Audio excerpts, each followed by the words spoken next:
Yung pong reciprocal access agreement, sir, ano pong nilalaman nun? It's more of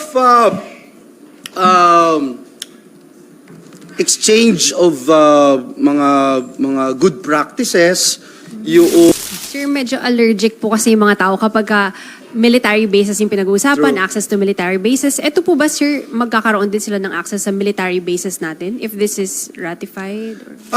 Depends, no? Depends kung ano yung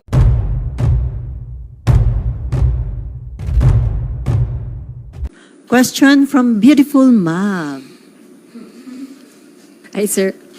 Hi, sir. Yung pong reciprocal access agreement, sir, ano pong nilalaman nun? it's more of exchange of mga good practices. Yung of course kasama din diyan yung binanggit sa atin nung and I don't want to preempt the announcement of the equipment and other grants that they will give us. Part yun eh.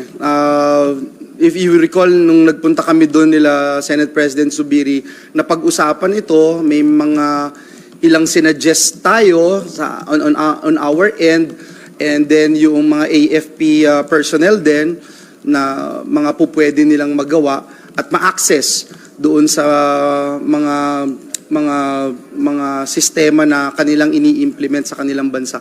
Malaking bagay yung napunta kami doon, yung if you recall yung tension noon with North Korea. So may mga sinabi sila sa amin na executive information no na talagang what is working for them, and they can only share it with their allies. Sir, medyo allergic po kasi yung mga tao kapag military bases yung pinag-uusapan, True. access to military bases. Ito po ba, sir, magkakaroon din sila ng access sa military bases natin if this is ratified? Depends, no? Depends kung ano yung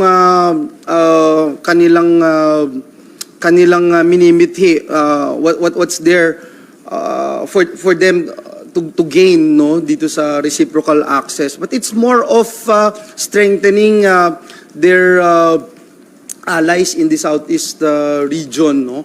And we are all aware na meron tayong agreement sa kanila when it comes to yung